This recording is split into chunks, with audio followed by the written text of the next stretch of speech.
Vamos abrir o livro de Lamentações.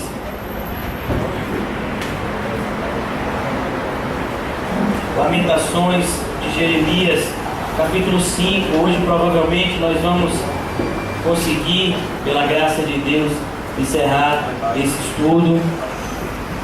E na semana que vem vamos iniciar um novo projeto, com a graça de Deus, aprendendo a Bíblia, onde vamos estudar toda a Bíblia, um livro a cada encontro. Por isso, esteja aqui conosco, convide outras pessoas para estarem aqui, pois nós perecemos porque nos falta conhecimento. Meus irmãos, o livro de Lamentações de Jeremias foi escrito justamente no período onde Deus havia cumprido o seu juízo. Deus havia prometido, não somente pela vida do profeta Jeremias, mas desde do profeta Isaías, que o Senhor havia de trazer disciplina sobre esse povo rebelde. E o Senhor então cumpre o seu juízo. Os adversários do povo de Deus dominam e destroem completamente a cidade de Jerusalém. Os príncipes de Jerusalém são presos, o seu rei, ele tem os seus filhos assassinados na sua frente e logo depois ele tem os seus olhos queimados. Ele fazia isso para que, o inimigo fez isso para que a última memória dele fosse os seus filhos sendo assassinados. Então não era a crueldade desse povo. E é por isso, meus irmãos, é nesse ambiente de total desolação que o profeta Jeremias escreve esse livro. Mas nós intitulamos esse sermão, esse último sermão, dizendo que vale a pena clamar ao Senhor. Por isso esse é o sermão de hoje. Clame ao Senhor. Sabe, meus irmãos, nós temos um Deus todo-poderoso. Independentemente das nossas falhas e das nossas transgressões, a Bíblia nos conta uma realidade que todo aquele que confessa e deixa alcança misericórdia. Sabe, é assim que o Senhor organizou a sua casa, de uma forma que nós pudéssemos clamar a Ele na certeza que Ele nos ouviria. Falamos isso antes de iniciar o culto, nas nossas orações, em Hebreus capítulo 11, versículo 6. Todo aquele que tem fé, sem fé, é impossível agradar a Deus. Pois nós precisamos não somente acreditar que Deus existe, mas acreditar que Ele é galardoador de todos aqueles que o buscam. É difícil, meus irmãos, nós entendermos determinadas promessas num ambiente tão hostil como é o ambiente que a gente vive, num ambiente tão duro. Afinal de contas, é difícil muitas vezes entender essa vida em abundância, uma vez que nós temos que renunciar a tudo, carregar a nossa cruz e seguir a Jesus Cristo em direção ao Calvário. Mas percebam uma coisa, meus irmãos, a Bíblia nos diz que a graça de Deus nos basta. Perceba que a nossa fraqueza é que opera o poder de Deus. Não é quando somos fortes que o poder de Deus é manifestado, mas é justamente na nossa fraqueza. E por vezes Deus envia situações que nos enfraqueçam fisicamente, emocionalmente, para que nós de fato possamos o buscar em espírito e em verdade. É isso que nós estamos vendo aqui. Deus está disciplinando um povo para que ele não fosse condenado com todo mundo, como nós já lemos em 1 Coríntios capítulo 11. Pedro vai dizer que o justo se salva com dificuldade. Imagine o que Deus tem reservado para o ímpio e para o pecador. Então nessa parte, meus irmãos, no capítulo 5, o profeta Jeremias termina esse livro de Lamentações pedindo ao Senhor que tenha misericórdia. Nós não pedimos sem fé, nós pedimos com fé. E a fé é a certeza daquilo que a gente está esperando, a convicção que as promessas do Senhor são verdadeiras. Amém? Vamos iniciar agora a leitura do texto. Lamentações 5, a partir do versículo 1. Lembra-te, Senhor, do que nos tem sucedido. Considera e olha para o nosso opróbrio. A nossa herança passou a estranhos e as nossas casas a estrangeiros. Nossos órfãos já não têm pai, nossas mães são como viúvas. Só até aí. Senhor, obrigado por essa manhã, obrigado por nos reunir mais uma vez, Senhor, debaixo do Teu santo nome.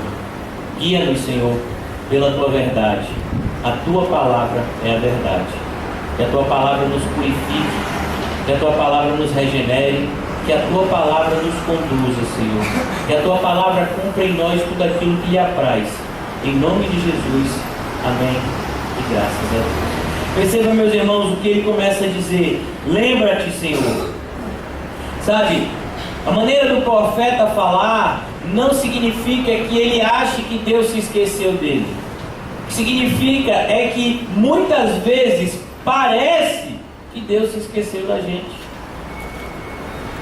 Sabe, um assunto bem peculiar nosso, aquela conta para pagar. E a conta para pagar é no dia 30, e a gente está orando, e chegou dia 30 e não veio o dinheiro, e chegou dia 31 e não veio o dinheiro. Mas Senhor, o Senhor se esqueceu? Era dia 30 que eu tinha que pagar a conta. Sabe, normalmente nós agimos dessa forma. Por quê? Porque nós queremos que Deus faça o que a gente quer. Mas Deus não tem obrigação em fazer o que eu quero. A obrigação de Deus é fazer aquilo que Ele mesmo determinou. Ninguém pode frustrar os planos de Deus, nem mesmo a gente. Os propósitos e os decretos de Deus são eternos. Deus sabe de todas as coisas, porque Ele está no controle de todas as coisas. Por isso, meus irmãos, quando essa tentação chegar à nossa mente, ao nosso coração, de acharmos por um deslize que Deus não está no controle, que Deus não está vendo, que Deus não está nos ouvindo, que rapidamente possamos acreditar que não dorme e nem toscaneja o guarda de Israel. Como diz a carta às igrejas do Apocalipse, eu tenho visto as tuas obras. Deus está vendo, sim. Ele está vendo o que está acontecendo, e nós já aprendemos que todas as coisas cooperam para o bem daqueles que amam a Deus. Por isso, ele fala dessa forma: lembra-te, Senhor, do que nos tem sucedido. Considera e olha para a nossa vergonha. A palavra opróbrio significa vergonha. O povo está sendo envergonhado. Muitas vezes é assim que nós nos sentimos. Então a pessoa diz: ali vai o crente, rapaz, olha, não tem nem onde morar, a luz dele cortaram, daqui a uns dias corta a água também. Isso é crente, rapaz? Que Deus é esse? Está vendo ali o sapato dele? Está rasgado. Olha para ali aquela roupa velha. Sabe, muitas vezes esse é o sentimento que a gente tem. A gente acha que isso é uma vergonha. Deixa eu lhe dizer uma coisa: o que é vergonha? Vergonha é você amar mais as trevas do que a luz. Vergonha é você adorar mais ao dinheiro do que a Deus. Vergonha é você tentar salvar a sua vida, sabendo que quando você faz isso, você já perdeu. Isso é vergonha. Entenda uma coisa de uma vez por todas, como está escrito: melhor é um pão duro na casa que tem paz, do que um banquete na casa onde tem contendas. Perceba, meus irmãos, nós cristãos temos aquilo que temos que ter e não temos aquilo que não deveríamos ter. Todas as coisas na nossa vida são reflexos da misericórdia de Deus para conosco. Por isso, meus irmãos, sim, para o mundo é como se nós estivéssemos carregando o opróbrio. E é isso que a Bíblia nos ensina. Abra, por favor, no livro de Hebreus, capítulo 13.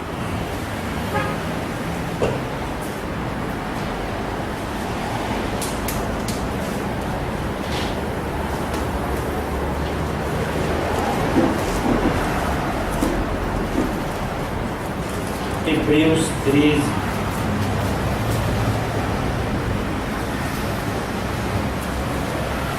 Amém? Olha o que ele diz. A partir do versículo 7. Lembrai-vos dos vossos guias, os quais vos pregavam a palavra de Deus, e considerando atentamente o fim da sua vida, imitai a fé que tiveram. Jesus Cristo, ontem e hoje, é o mesmo e o será para sempre. Jesus mudou, a vontade dele mudou para a nossa vida. Quando ele disse, renuncie a tudo, tome a sua cruz e me siga, mudou alguma coisa? Quando ele disse, se vocês me seguirem, o mundo te odiará, mudou alguma coisa? Não, ele é o mesmo. Não vos deixes envolver por doutrinas várias e estranhas, porquanto o que vale é estar o coração confirmado com graça, e não com alimentos, pois nunca tiveram proveitos que com isso se preocupam. Possuímos um altar do qual não tem direito de comer os que ministram no tabernáculo, pois aqueles animais cujo sangue é trazido para dentro do Santo dos Santos pelo sumo sacerdote como oblação pelo pecado, têm o corpo queimado fora do acampamento. Por isso foi que também Jesus, para santificar o povo pelo seu próprio sangue, sofreu fora da porta. Saiamos, pois, a ele fora do arraial, levando o seu vitupério. A palavra vitupério e a palavra opróbrio, nesse sentido, elas são sinônimos, porque ambas as palavras significam que nós devemos carregar a mesma vergonha. Meus irmãos, a crucificação era um instrumento de morte usado pelo Império Romano, não somente para matar, porque eles poderiam matar as pessoas, como por exemplo, todo cidadão romano tinha direito a ser decapitado. Era uma morte honrosa, porque era uma morte rápida e sem vergonha alguma. Mas a crucificação era uma morte lenta, cheia de sofrimento e, além de tudo, vergonhosa. Hoje em dia nós vivemos em uma época onde está na moda andar nu. Então os homens andam sem camisa, as mulheres estão andando sem camisa aí, e ninguém liga para isso. Mas naquela época não. Naquela época as pessoas tinham vergonha na cara, então elas andavam vestidas. E algo que trazia muita vergonha era estar despido. Quando a pessoa estava sem a roupa, ela se sentia envergonhada. A gente percebe isso desde Gênesis. Quando eles perceberam que eles estavam nus, Adão e Eva, eles ficaram o quê? Envergonhados. E a crucificação, ela produzia essa vergonha. A pessoa caminhava por toda a cidade mostrando que ele era digno de morte, e depois tiravam-lhe as vestes e ele era crucificado nu. Sabe, meus irmãos, é esse tipo de morte que nós somos convidados a ter, é esse tipo de vida que nós somos chamados a viver. Por isso que ele diz aqui no livro de Hebreus, mais uma vez eu vou ler, meus irmãos: saiamos, pois, a ele fora do arraial, levando o seu vitupério. Você ser cristão nesse mundo vai trazer o que para você muitas vezes? Vergonha. Mas deixa eu lhe dizer uma coisa, meus irmãos: quem de fato deveria ter vergonha eram os descrentes e não a gente. Muitas vezes numa roda de ímpios a gente fica envergonhado de dizer que é crente, porque senão as pessoas vão fazer uma chacota conosco, porque senão as pessoas vão muitas vezes denegrir. A gente não tem que olhar para isso. Tem que ser motivo de grande alegria falarmos aos quatro cantos que nós fomos alcançados pela graça de Deus. Por isso, meus irmãos, ele diz: olha, Senhor, a nossa vergonha. Meus irmãos, essa vergonha aqui não é a vergonha que passamos com o mundo. Essa vergonha aqui, que de fato nós devemos ter, é quando nós olhamos para dentro da gente e depois nós olhamos para um Deus santo. Nós ficamos o que? Envergonhados.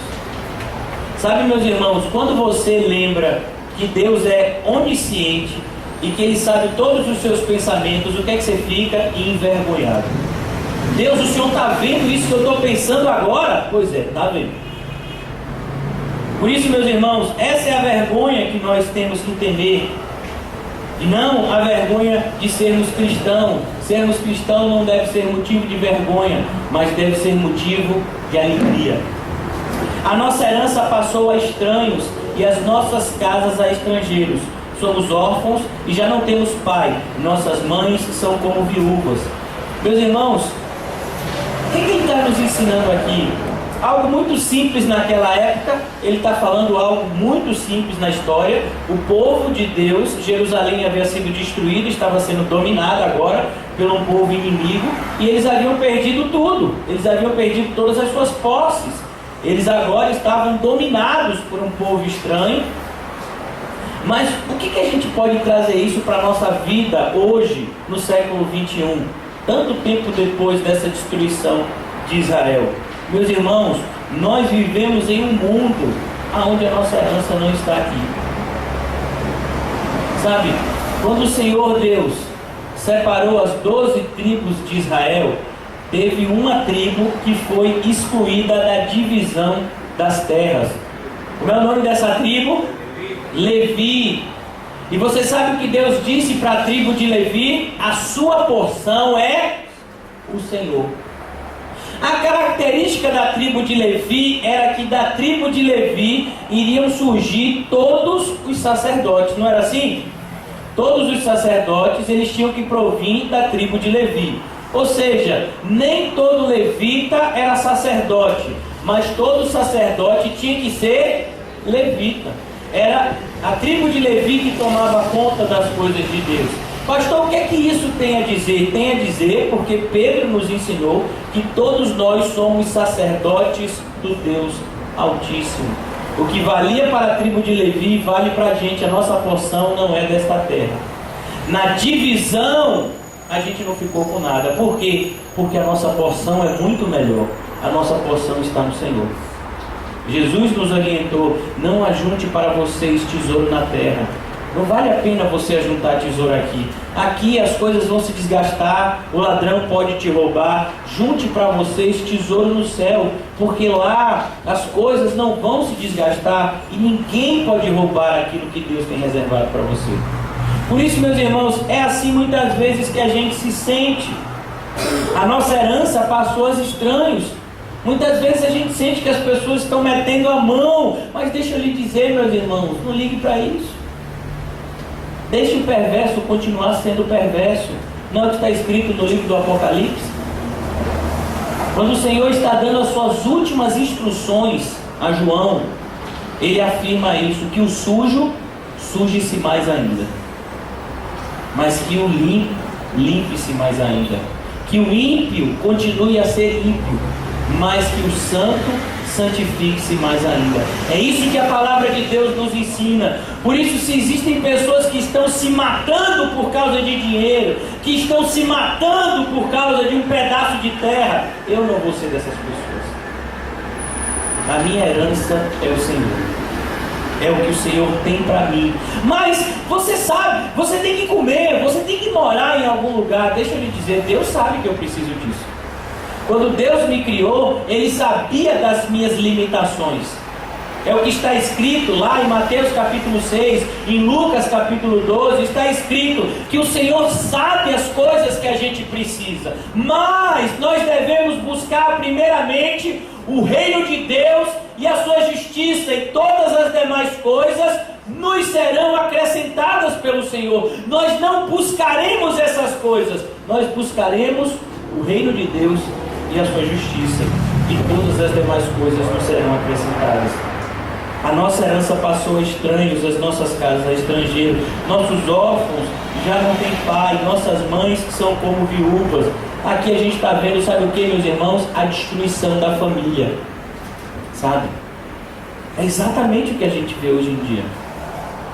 Então, hoje em dia, a família como a gente conhecia, ou a família como a gente aprende na Bíblia, está completamente destruída. Hoje em dia, a família pode ser formada de 2 homens que agora podem adotar uma criança, fez uma família. Ou de repente, 2 mulheres que se unem e criam uma criança, é uma família, sabe?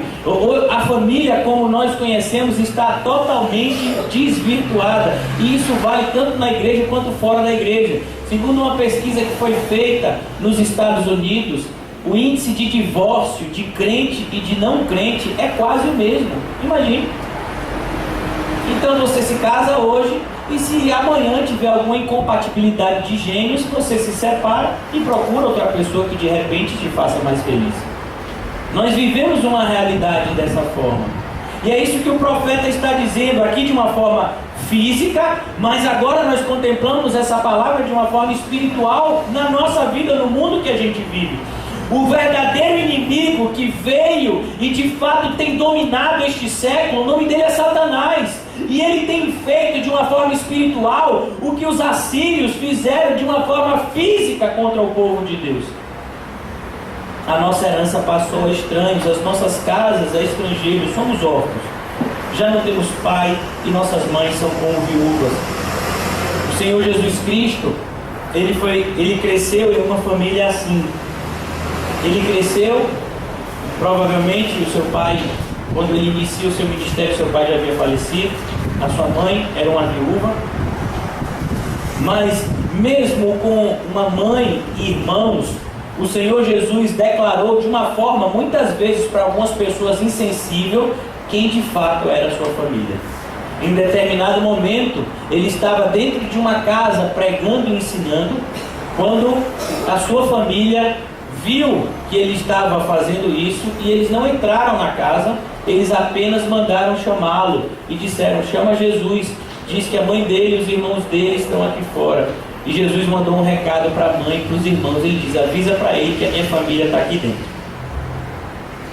A minha família são aqueles que ouvem e obedecem à voz do Pai que está no céu. Sabe por que a gente se sente órfão? Sabe por que nós nos sentimos muitas vezes tão sozinhos? Porque nós não estamos valorizando a família que Deus nos deu, que somos nós que ouvimos e obedecemos a palavra de Deus. Muitas vezes nós ficamos lamentando determinadas coisas que passamos na nossa família carnal e esquecemos de valorizar a família espiritual que o Senhor nos constituiu. Que isso sirva de memória para nós. Por isso, meus irmãos, mais uma vez vou aproveitar o gancho, dia 8 de novembro, dia D, não perca, das 9 às 18 horas. Aleluia. Voltando para a pregação. Versículo 4. A nossa água por dinheiro a bebemos, por preço vem a nossa lenha. Parece que o profeta se transportou para a nossa realidade e já viu o surgimento da Embasa. Uma das contas mais caras daqui da igreja é a água. Durante muito tempo a minha esposa bateu o pé firme de que estava adulterado o hidrômetro. E a gente fez as contas e pediu reconta. E quando a gente foi para o negócio e viu a quantidade de água que se usa por causa aqui do CAC, das pessoas que tomam banho, velho, a gente diz: é isso mesmo. A água é cara desse jeito mesmo. Sabe? A água é uma coisa que está aí de uma forma que Deus criou de uma forma que nós pudéssemos ter acesso livre a ela. Agora, meu filho, olha, para beber um copo de água é R$1. Olha, R$1, um copo de água é R$1. Aqui, por enquanto, ainda não está cobrando, graças a Deus. Então, meus irmãos, por que ele está dizendo que isso estava sendo cobrado? Porque eles agora estavam sendo dominados. E eles haviam perdido tudo. Agora as normas que estavam ditando aquele lugar eram as normas do inimigo. Será que existe alguma coincidência com a nossa realidade de hoje? Quem é que manda nesse sistema que rege a gente? O inimigo. Como está escrito lá em Coríntios, Paulo diz, sabe, porque o príncipe deste século cegou o entendimento dos incrédulos para que eles não creiam. Ele é o quê? Ele é o príncipe deste século. Ele está fazendo aquilo que ele é muito bom em fazer: roubar, matar e destruir. Por isso, meus irmãos, as pessoas valorizam tanto o dinheiro hoje em dia. Por quê? Porque tudo é comprado, até a água. É por isso que as pessoas vivem nesse desespero pelo dinheiro. Porque Satanás planejou um mundo de uma forma que as pessoas precisassem de dinheiro, ou pelo menos achassem que precisam de dinheiro para sobreviver. Porque nós cristãos sabemos que não precisamos de dinheiro para sobreviver, precisamos de Deus. Como é que eu vou comer? Você já ouviu falar no Corvo Delivery? Pois é, o profeta Elias, ele foi levado por Deus a um ribeiro chamado Ribeiro de Querite, se eu não me engano. E como é que o profeta ia comer agora? Não tinha comida. O que foi que Deus fez? Mandou o primeiro delivery do mundo. Você acha que o sistema delivery surgiu agora? Nem nada, meu filho, foi Deus. Mandou um corvo que entregava pão e carne. Como é que um corvo entrega pão e carne? Me diga como é que é. Eu não sei, eu só sei que foi assim.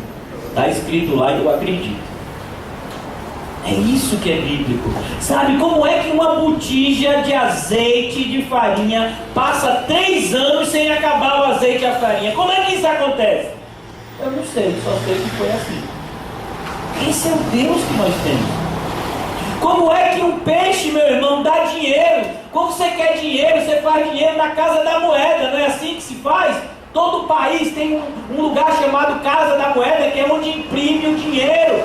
É onde cunham as moedas. Mas como é que um peixe agora no seu estômago traz uma moeda? Eu não sei, eu só sei que foi assim. Não foi desse jeito que Jesus falou com que Pedro pagasse o seu imposto e o dele? Pega um peixe, abre a boca do peixe, tem uma moeda lá que dá para pagar o meu imposto e o seu. É assim que Deus faz as coisas, de uma forma que o nome dele seja glorificado. Por isso, meus irmãos, nós não precisamos, como o mundo tenta nos convencer, de dinheiro para viver. Nós precisamos de Deus e da sua graça abundante. Sim, as coisas aqui vão ser vendidas de maneira, como está escrito, o ápice do mal aqui na terra é justamente o período que chamamos de tribulação. Quando nós vemos lá no livro do Apocalipse, aonde quem não tiver a marca da besta não vai comprar e nem vender nada. Sabiam disso? No período da grande tribulação, quem não tiver a marca da besta na mão direita ou na fronte, não vai poder comprar e nem vender nada. O que significa isso? Quem não se comportar como o mundo, a mão direita simboliza fazer as coisas como o mundo. O sinal aqui simboliza pensar como o mundo. Quem não pensar como o mundo e quem não agir como o mundo, não vai poder comprar e vender naquela época. Perceba, meus irmãos, o mundo está caminhando para essa direção. Por isso, você precisa andar na direção contrária.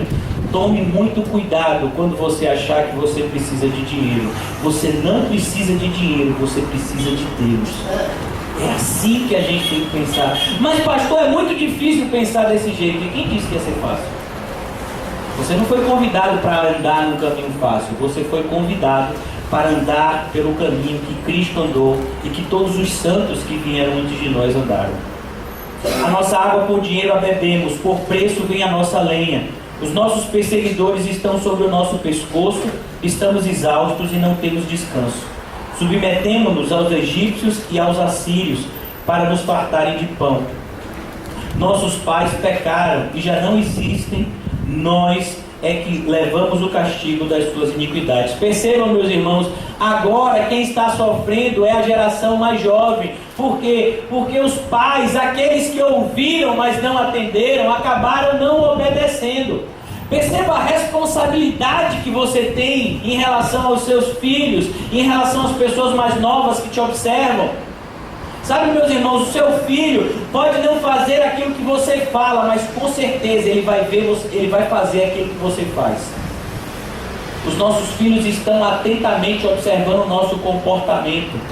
Por isso, meus irmãos, não existe herança melhor para deixar para os nossos filhos do que a obediência e o amor a Deus.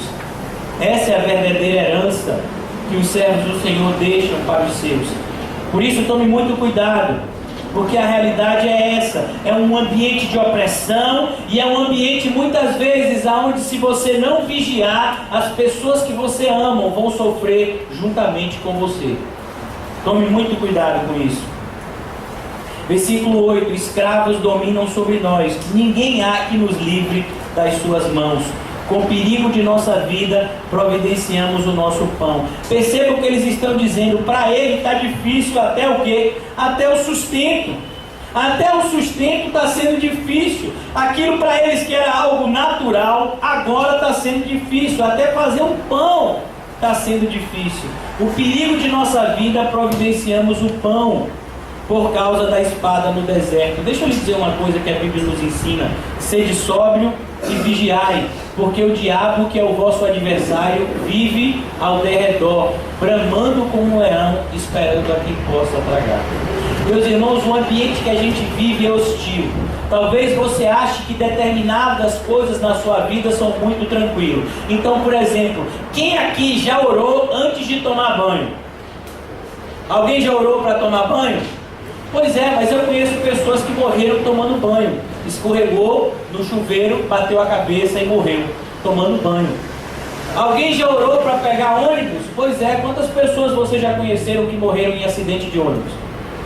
Quantas pessoas você conheceram que morreram atravessando a rua na hora errada? Só aqui, desde que a igreja foi aberta, a gente já viu 2 ou 3 pessoas que morreram porque atravessaram essa avenida aqui e foram atropeladas e chegaram a óbito. Sabe? O mundo deve ser levado mais a sério do que a gente imagina. Nada nesse mundo é fácil para nós. A certeza que o Senhor nos disse foi: no mundo tereis aflições. No mundo tereis aflições. O Senhor Jesus nos disse: o mundo te odeia.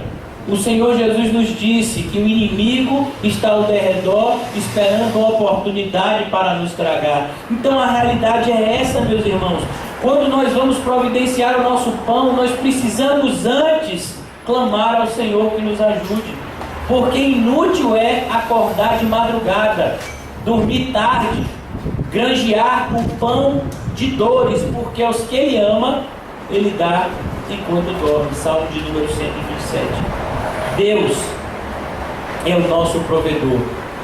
Deus enviou para nós um Redentor.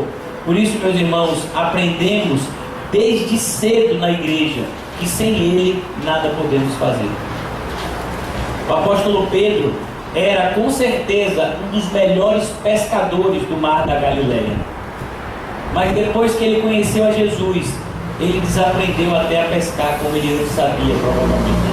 Os peixes não iam mais para a rede do apóstolo Pedro. Por quê? Porque agora o apóstolo Pedro é cristão, e cristão só acontece na vida dele aquilo que Deus quer. Então Pedro passa a madrugada toda pescando e pescou quantos peixes? Nenhum. Mas quando Jesus disse: lança ali, mas Senhor, ali não dá peixe não. E lança, Pedro. Ele pegou uma grande quantidade de peixe num lugar improvável. É assim que as coisas acontecem na nossa vida. Por isso nós precisamos entender que a vida que nós vivemos é uma vida, antes de mais nada, sobrenatural. Quando eu falo sobrenatural, não significa que a gente vai ver as coisas voando aqui e nem que vão acontecer fatos extraordinários na nossa vida diariamente. Mas entender que todas as coisas na nossa vida não acontecem mais de uma forma natural. Mas todos os acontecimentos da nossa vida são em virtude do amor e do controle de Deus para com nós que somos os seus eleitos. Versículo 10. Nossa pele se esbraseia como um forno por causa do ardor da fome. Forçaram as mulheres em Sião, as virgens nas cidades de Judá. Os príncipes foram por eles enforcados, as faces dos velhos foram reverenciadas. Os jovens levaram a mó, os meninos tropeçaram debaixo das cargas de lenha. Os anciãos já não se assentam na porta, os jovens já não cantam. Cessou o júbilo e o nosso coração converteu-se em lamentações na nossa dança. O que esse povo precisava aprender? Esse povo precisava aprender uma coisa que nós cristãos aprendemos muito bem com Cristo Jesus. Meus irmãos, fiquem felizes quando passar por todo tipo de tribulação. Sabe, essa é a grande questão. Quando o Senhor Jesus fala com os seus discípulos, Ele diz: eu vos dou a minha paz, eu não dou a paz que o mundo te dá.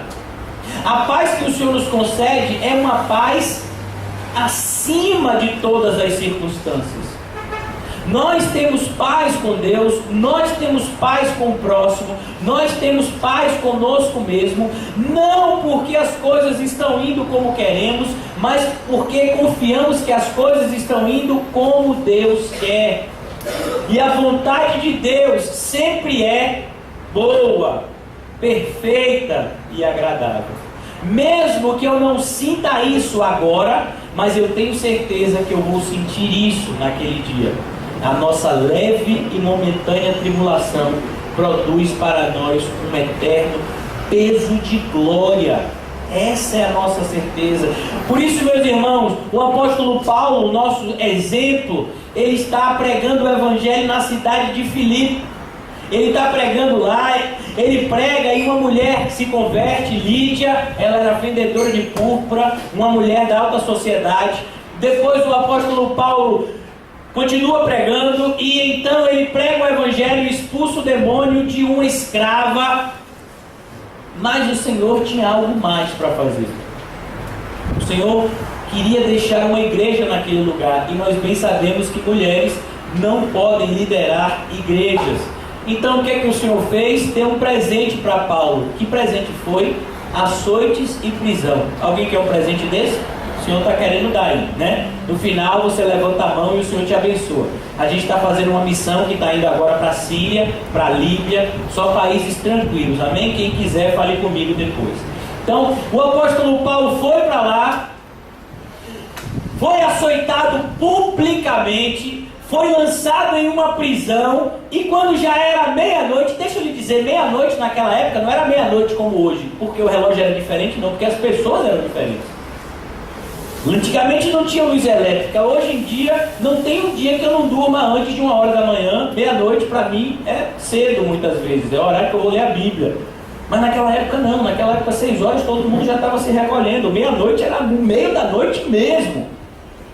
Mas o apóstolo Paulo não somente estava acordado, sentindo dor, como ele disse, olha, vamos louvar? Como assim vamos louvar? Louvar, a gente não faz isso quando a gente está alegre, a gente está sentindo dor, a gente está preso, a gente não sabe quando é que a gente vai ser solto, Paulo. Mas Paulo disse, vamos aí entoar um hino, puxa aí, chama o irmão Rodolfo, vamos aí, vim para adorar-te, aleluia. Então o apóstolo Paulo louvou e adorou a Deus em um ambiente de grande adversidade. Por quê? Porque ele aprendeu a ter alegria na tribulação. É o que ele vai dizer quando ele escreve aos Filipenses. Ele está preso, e pense no camarada que já conhecia a prisão como ninguém era Paulo, né? Ô bichinho que já foi preso. O apóstolo Paulo escreve e diz, eu aprendi a estar contente em toda e qualquer situação. Esse é o que a gente tem que buscar. É isso que a gente tem que buscar, estar contente em toda e qualquer situação. Sabe, você, meu irmão, ganhou um carro novo, aleluia, oh aleluia. Você acabou de perder um carro, o caminhão passou por cima, aleluia. Será que a gente dá aleluia com a mesma alegria? Quando a gente ganha e quando a gente perde? Com Jó foi assim. Quando Jó perdeu tudo, inclusive a sua família, a mulher dele disse, amaldiçoa esse teu Deus e morre. O que foi que Jó falou? Você está doida? Deus deu e Deus tirou, bendito seja o nome do Senhor. Então entenda, quando Deus nos dá algo, é para o nosso bem. Quando Deus nos tira algo, também é para o nosso bem. Por quê? Porque o Senhor só faz o bem. No Senhor não existe mal. Era isso que esse povo não estava focando da forma certa. Eles estavam focando somente nas circunstâncias. Eles estavam olhando somente para os acontecimentos. Mas eles era que aprender com aqueles acontecimentos, entender que aquela disciplina que Deus enviou foi para que o povo não fosse destruído pela incredulidade, mas que através daquele sofrimento eles se arrependessem e houvesse salvação para o remanescente fiel.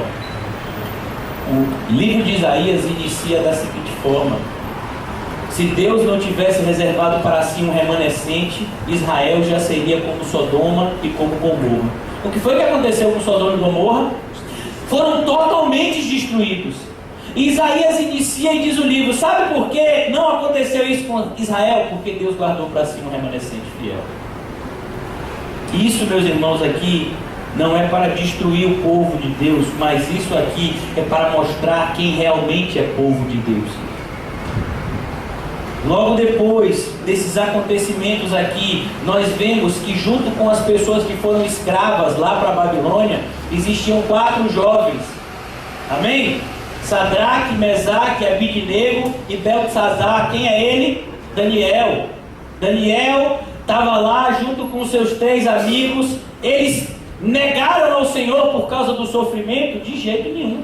Eles demonstraram naquela nação estranha que eles continuavam amando ao Deus dele. Mas vocês vão amar um Deus que permitiu que vocês fossem destruídos e permitiu que vocês fossem trazidos como escravos? Deus está no controle de tudo. No tempo determinado, Deus vai nos buscar e vai nos levar de volta. Você é maluco, rapaz? Que Deus vai fazer isso o quê? Ele vai fazer e Ele fez. Como está escrito no livro de Esdras, de acordo com a palavra que eu dei por intermédio de Jeremias, Deus levanta um rei que destrói o império que destruiu o povo de Deus. E agora esse novo rei pega esse povo de Deus e envia de volta para Jerusalém, como Deus já havia dito que iria fazer. Ele disse: olha, vocês vão ser levados como escravos para aprender a valorizar e aprender a fazer as coisas do jeito que eu quero. Mas quando chegar o tempo determinado, eu trago vocês de volta. Foi isso que Deus havia dito. E Ele cumpre aquilo que Ele fala. Por quê? Porque Ele não é homem para que minta e nem filho do homem para que se arrependa. E Ele, para lembrar, no livro de Esdras, Ele diz: como eu falei por Jeremias, como eu falei por ele, eu estou fazendo. Se lembra que eu falei há dezenas de anos atrás? Estou cumprindo agora, para que vocês não se esqueçam. Quantas vezes a gente se esquece das promessas de Deus, irmão? Sabe, é tão fácil a gente se esquecer. Muitas vezes a gente ouve um culto e a gente sai daqui cheio de fé, acreditando na vontade de Deus, mas basta vir uma dificuldade e pronto, a gente, será que vai acontecer mesmo? Será? Meu irmão, se Deus falou, Ele vai cumprir. Creia e persevere. Não deixe, como aconteceu aqui no versículo 5, que a sua alegria cesse. Sabe por quê? Porque a minha e a sua alegria está em um lugar inatingível pelo mundo, que é o Senhor. Se a sua alegria está no Senhor, ninguém vai conseguir roubar o seu sorriso.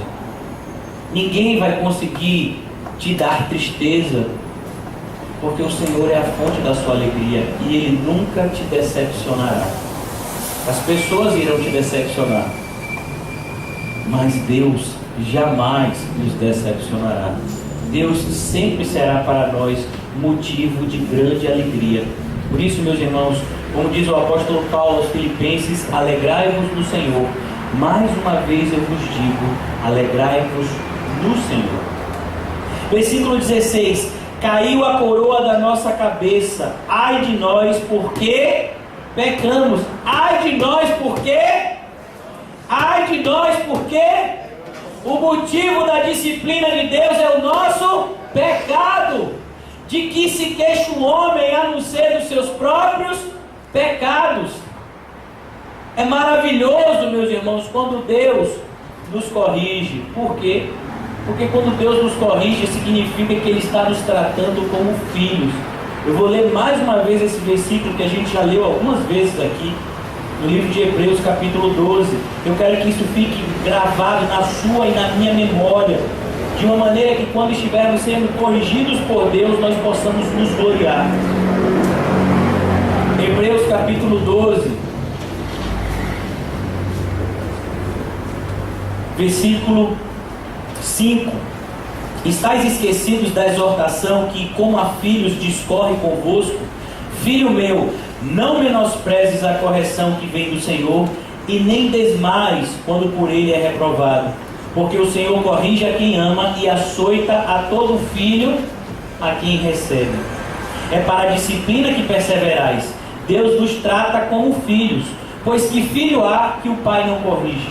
Mas se estáis sem correção, de que todos se têm tornado participante, logo sois bastardos e não filhos. Então, quando você olha para essas falsas igrejas, onde as pessoas estão pregando uma falsa doutrina, onde as pessoas estão adorando a um falso Deus, e essas pessoas estão sem correção, nós olhamos e ficamos assustados, porque significa que são bastardos. Quando nós olhamos para a vida de alguém que está fazendo as coisas contrário ao que diz as Escrituras, e que todas as coisas estão indo de bom a melhor, por assim dizer, que todas as coisas estão indo bem na vida dessa pessoa, e essa pessoa afastada de Deus, você se desespera logo. E esse é bastardo, ou pelo menos está sendo tratado como um bastardo. Por quê? porque o filho é corrigido pelo seu pai. Até que ponto? Até o ponto do açoite. Como é que Deus recebe os seus filhos? O açoite. Não foi o que disse aqui? Ele açoita aos filhos a quem recebe. Para quê? Para não pecar. Para que a gente entenda a natureza destrutiva do pecado. Todos aqueles que plantam no Espírito, do Espírito colhem a vida eterna. Mas quem planta na carne, da carne colherá destruição, porque o salário do pecado é a morte. Mas o dom gratuito de Deus é a vida eterna. Por isso, meus irmãos, sim, caiu a nossa coroa, porque pecamos, por isso caiu doente o nosso coração, por isso se escureceram os nossos olhos. Pelo monte Sião que está assolado andam as raposas. É assim que a gente vê. Sabe, a casa de Deus, meu irmão, que deveria ser chamada casa de oração, está sendo na verdade um covil de ladrões e salteadores. Quem são os pastores mais conhecidos do nosso Brasil? Não precisa que você fale, né? É motivo de vergonha até falar o nome dessas pessoas. Mas essas pessoas, elas não são pastores, eles são loucos. Eles não estão glorificando o nome de Deus, mas eles estão envergonhando o nome de Deus com o falso evangelho que eles pregam. A igreja dessas pessoas está vazia? Não está cheia. O bolso dessas pessoas está vazia? Não está lotado. A vida dessas pessoas tem sido uma vida de luta? Não, tem sido uma vida só de regalias e prazeres. Essa é a nossa realidade. Sabe, o que o povo estava sentindo lá é o que nós sentimos aqui de uma forma espiritual. Nós nos sentimos muitas vezes doentes, desfalecidos. Tudo na vida do crente é difícil, até a saúde dele. Ontem nós começamos a estudar o livro de Timóteo na Igreja Formosa Betel. E lá nós estudamos, ontem a gente fez um apanhado, um resumo, tivemos uma visão geral do livro de Timóteo. E estudamos um pouco a pessoa de Timóteo. E nós vimos 3 características de Timóteo que o mundo desprezava. Primeiro, Timóteo era jovem. O mundo não valoriza as pessoas jovens. Segundo, Timóteo, ele tinha medo. Em algumas situações, as pessoas estão em busca daqueles super-heróis kamikaze, né, que dizem que não tem medo de nada. Pois é, Timóteo não era assim. Terceiro lugar, Timóteo estava doente. Timóteo era uma pessoa que tinha constantes enfermidades. Esse é o líder que Paulo está preparando para suceder ele? Pois é, é ele. Perceba, meus irmãos, Paulo aprendeu uma coisa de uma forma muito dura, através do espinho na carne, que não é na nossa força que Deus opera o seu poder, mas é que é na nossa fraqueza que opera o poder de Deus.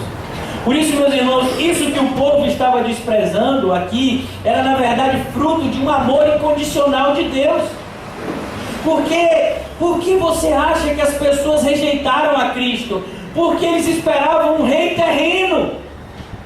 Eles esperavam que Cristo fosse ser como Davi, fosse usar a sua espada física, matar não sei quantos mil filisteus, que Cristo fosse arrancar a cabeça de Golias como fez Davi. Eles esperavam. Até os seus próprios discípulos estavam brigando para ver quem sentava do lado direito e esquerdo, e aqueles discípulos não estavam brigando para ver quem sentava lá no céu. Eles estavam pensando que o reino de Cristo era terreno. Mas Jesus diz a Pilatos: o meu reino não é desta terra. A mesma coisa esse povo está entristecido aqui, por quê? Porque aquela glória aparente que Israel tinha sido toda destruída. Sabe qual era o motivo de maior orgulho para Israel? O templo construído na época de Salomão, e agora havia sido totalmente destruído. As suas histórias de poder, de ter um rei como o rei Davi, o rei mais famoso de todos, de ter um rei sábio como Salomão, agora tudo isso era passado. Israel agora estava sendo pisado pelos seus inimigos. Meus irmãos, precisamos entender que o nosso reino não é desta terra. Se nós continuarmos tentando fazer o que a maioria dos crentes estão tentando fazer, ter um pouquinho de cada coisa. Sabe como é? Eu quero um pouco de equilíbrio, pastor. Eu quero um pouco de Deus, mas eu quero um pouco do mundo.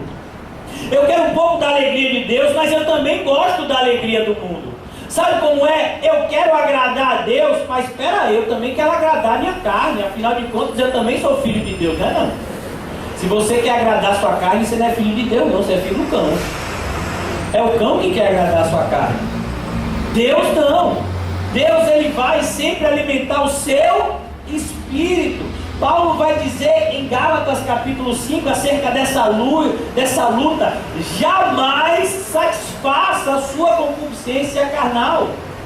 A nossa carne não tem que ser alimentada, ela tem que ser dominada. Por isso, meus irmãos, esse povo está assim. Sabe por que ele está tendo esse tipo de reação? Porque está faltando entendimento. O que Jeremias está expressando aqui é o sentimento do povo em relação ao que Deus está fazendo. É o que o povo muitas vezes está expressando. Isso é muitas vezes como a gente expressa a nossa oração. Senhor, o Senhor está vendo que aquela minha vizinha, ela está fazendo de propósito, ela está jogando água nas minhas plantas, está matando minhas plantas, tudo, Senhor. O Senhor está vendo isso? Senhor, o Senhor não está vendo, Senhor, que essa Dilma está acabando com o país? Senhor, o Senhor não está vendo isso? Como é que pode? Estão querendo pegar o meu salário. Senhor, o Senhor não está vendo esse assaltante? Sabe, o nosso sentimento muitas vezes é esse, porque nós nos sentimos muitas vezes indefesos em relação ao mundo. E de fato, meus irmãos, nós somos como ovelhas no meio de lobos. Deixa eu lhe dizer, se você é lobo, então você está no lugar errado. A igreja e os cristãos não são lobos. Uma vez eu assisti um filme recentemente, e esse filme norte-americano, a gente sabe que nos Estados Unidos, né, há uma forte influência, por assim dizer, do protestantismo, mas a gente sabe que é algo muitas vezes vergonhoso. Então, nesse filme, um filme baseado em fatos reais, conta a história de um sniper americano, um atirador, o atirador mais famoso da história dos Estados Unidos. E na infância, esse atirador, ele ia para a igreja evangélica com seu pai e a sua mãe. E o seu pai uma vez disse para ele que no mundo só tinham 3 grupos de pessoas. Existiam as ovelhas, existiam os lobos, que viviam o tempo todo querendo pegar as ovelhas, e existiam os cães pastores, que eram aqueles que eram abençoados por Deus com o dom da violência. Então esses cães pastores, quando o lobo queria pegar uma ovelha, os cães pastores quebravam o lobo do pau, né? E aí ele explica para o filho: a pessoa que tem um pai desse não precisa da ajuda do diabo para ir para o inferno, não é isso? Um pai desse não precisa mais fazer nada para lançar o seu filho no inferno. Com uma historinha desse, ele já botou o filho lá no inferno com os 2 pés, o braço, a mão e a cabeça. Porque o pai está se dizendo evangélico e conta uma história dessa. Não, meu irmão, a Bíblia diz que só tem 2 grupos de pessoas: ou você é ovelha ou você é lobo. Mas e se me baterem? Vai orar, meu filho. Porque além de você ficar apanhado, você ainda tem que perdoar o que lhe bateu. É duro, né? Quem disse que ia ser fácil? Essa é a realidade das Escrituras. Por isso que o Senhor Jesus, quando Ele envia os seus discípulos, Ele diz: eu envio vocês como ovelhas ao meio de lobos. Sabe qual é o sentimento que o apóstolo Paulo diz? Nós estamos sendo levados como ovelhas para o matadouro. Esse é o sentimento do cristão muitas vezes. O mundo está nos oprimindo, e deixa eu lhe dizer, vai nos oprimir cada vez mais, porque a maldade tem se multiplicado. Mas o perigo não é a maldade se multiplicar, o perigo é o nosso amor se esfriar. Eu tenho visto isso todos os dias, eu vejo isso na minha vida. Eu louvo a Deus pelas crises que eu tive esse ano, eu louvo a Deus por todos os sofrimentos que eu passei esse ano, porque foram esses sofrimentos que impediram que eu me desviasse. Todas as vezes que nós nos achamos, nós começamos a cobrar dos outros. Eu tenho visto isso nessa igreja. Pessoas que se acham mais santas do que os outros e começam a cobrar determinadas atitudes. E foi exatamente isso que aconteceu com a igreja de Éfeso. E o Senhor escreve para aquela igreja de Éfeso e diz: olha, o trabalho de vocês está até direitinho, vocês estão combatendo a heresia, vocês estão fazendo as coisas direito, mas vocês abandonaram o primeiro amor. Mas Senhor, como é que a gente não abandona o primeiro amor? Arrepende-te e lembra de onde caíste, senão virei contra ti e removerei de ti o seu candeeiro. De nada adianta estarmos aqui se a gente não tiver amor por Deus e pelo próximo. Nós não estamos aqui simplesmente para lutar pela ortodoxia correta, mas estamos aqui para demonstrar ao mundo que nós temos o amor de Deus em nossos corações. Por isso tome muito cuidado. Eu prego isso com muito cuidado porque eu sou atacado diariamente por essa tentativa do mal de fazer com que nós nos fechemos em uma concha e achamos, é como se dizem por aí, a síndrome de Elias, que só tem a gente que é crente. Não, meu filho. Deus tem os seus eleitos. Deus tem pessoas que são mais crentes que eu. Eu sempre tenho no meu celular algo que eu falo diariamente. Um vídeo de apenas alguns segundos de um cristão sendo decapitado lá no Oriente Médio. Ele é crente, eu não. Eu estou lutando para ser crente igual a ele. Dar vida pela fé. Isso é ser crente. Não ficar brigando por causa de determinadas coisas, não ficar discutindo por qualquer picuinha, mas você precisa demonstrar o seu amor verdadeiro, porque senão a sua verdade é falsa. A verdade verdadeira leva ao amor, e o amor verdadeiro nos faz amar a verdade. Parece talvez até uma redundância, pois é, mas é isso mesmo. E esse povo estava tendo que aprender que para que nós, de fato, demonstremos o nosso amor de Deus, nós precisamos renunciar a tudo. Olha o que ele vai dizer agora, no versículo 19, já concluindo: Tu, Senhor, reinas eternamente, o teu trono subsiste de geração em geração. Sabe, agora o profeta volta verdadeiramente a sua cabeça para Deus, o seu olhar para Deus, e ele percebe que mesmo diante de tudo aquilo que está acontecendo contra o povo de Deus, Deus continua sendo o mesmo Deus. Deus não muda. Nós é que precisamos ser mudados. A vontade de Deus não tem que mudar através das minhas orações, mas é a minha vontade que tem que mudar através das orações. Por isso que ele diz: por que te esquecerias de nós para sempre? Isso é uma pergunta. Ô Senhor, por que o Senhor se esqueceria de nós para sempre? Ele sabe que Deus nunca faria isso, porque ele sabe que tem um Deus misericordioso. Por que nos desampararias por tanto tempo, Senhor?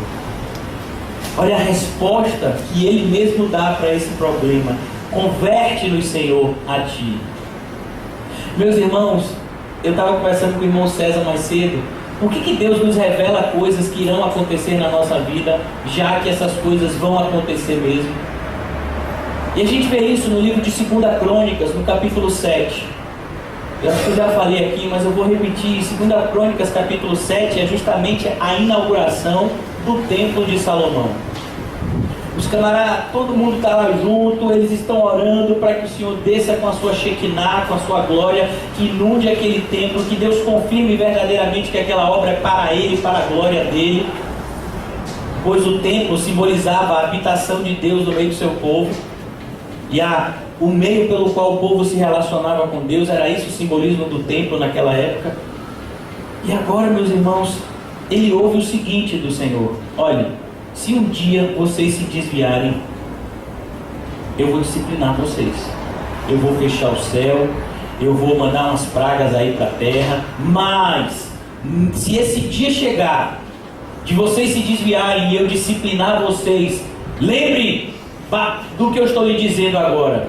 E aí o Senhor então fala o versículo 14: se o meu povo, que se chama pelo meu nome, se humilhar e orar e se converter dos seus maus caminhos, então eu ouvirei do céu e sararei a sua terra. Isso foi falado, meus irmãos, centenas de anos antes do nascimento do nosso Salvador. O nosso Salvador inicia o seu ministério, e você sabe quais são as primeiras palavras que o Senhor Jesus prega? Arrependei-vos e crede que é chegado a vós o reino de Deus. Sabe, meus irmãos, é isso. O que é que o Senhor está exigindo de nós? Que nós nos convertamos dos nossos maus caminhos. É loucura, como diz a palavra de Deus em Mateus capítulo 7, é loucura você ouvir a palavra de Deus e não pô-la em prática. É loucura. É como uma pessoa que constrói a sua casa sobre areia. Quando vierem as chuvas, aquela casa vai ser destruída.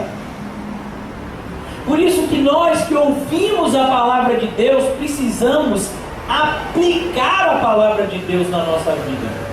Mas deixa eu lhe dizer uma coisa: quando você começar a tentar fazer isso, você vai perceber que você não consegue. Sem mim, nada podeis fazer. Por isso, meus irmãos, é assim que o profeta ora: converte-nos a ti, Senhor, e seremos convertidos. O que o profeta está falando, meus irmãos? Algo que nós já entendemos. Por quê? Porque Jesus já conversou com Nicodemos e a gente já entendeu como é que Deus faz isso aqui. Deus faz isso aqui pelo milagre da regeneração. Aqueles que nascem da carne são carne, mas quem nasce do Espírito é Espírito. Todo aquele que é nascido de Deus é uma nova criatura. Como é que Deus vai fazer com que a gente se converta? Ele vai nos regenerar. Na regeneração, o Senhor nos dá um coração novo. Esse coração novo tem novas vontades. Antes, a principal vontade de uma pessoa era satisfazer os seus próprios deleites, mas uma pessoa que é regenerada, a vontade dela é fazer a vontade do Pai. Embora muitas vezes ela não consiga, mas essa é a vontade dela. É por isso que ele diz: converte-nos a ti, Senhor, e seremos convertidos. Renova os nossos dias como antes. Por que rejeitarias totalmente? Por que te enfurecereis sobremaneira contra nós? E o profeta termina o livro com um questionamento, que nós sabemos a sua resposta. Deus não permanece irado para conosco, mas ele derramou a sua ira em um lugar, o Calvário.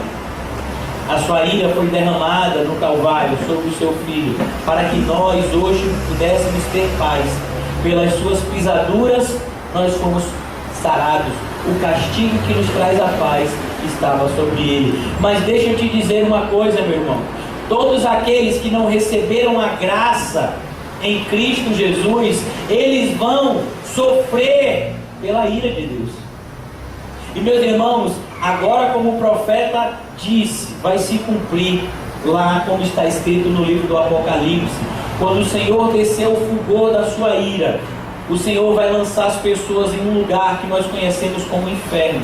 Inferno é apenas um nome para dizer o lugar onde as pessoas que não têm Cristo passarão a sua eternidade. A Bíblia nos diz que lá é um lugar onde há tristeza, onde há dor, há choro, onde o sofrimento será eterno. Por isso, meus irmãos, nós precisamos tomar cuidado. Não tema aquele que pode matar o corpo e depois disso não fazer mais nada. Tema antes aquele que, além de matar o corpo, pode lançar a alma no inferno. É assim que nós terminamos o estudo do livro de Isaías, despertando e pedindo por Lamentações. Perdoe. Isaías é hoje de noite, eu já estou aí com a cabeça de noite. Perdoe, gente. É assim que a gente termina o livro de Lamentações, crendo que o Senhor nos ouve, crendo que todo sofrimento que a gente está passando aqui na terra, ele tem um propósito. Qual é o propósito? Nos tornar mais parecidos com Cristo. E quando o Senhor nos torna mais parecido com Cristo, o Senhor não está amaldiçoando a nossa vida, Ele está abençoando a nossa vida. Por isso, meus irmãos, aprendamos a apresentar as nossas lutas diante de Deus, porque sabemos que Ele tem cuidado de nós. Vamos orar.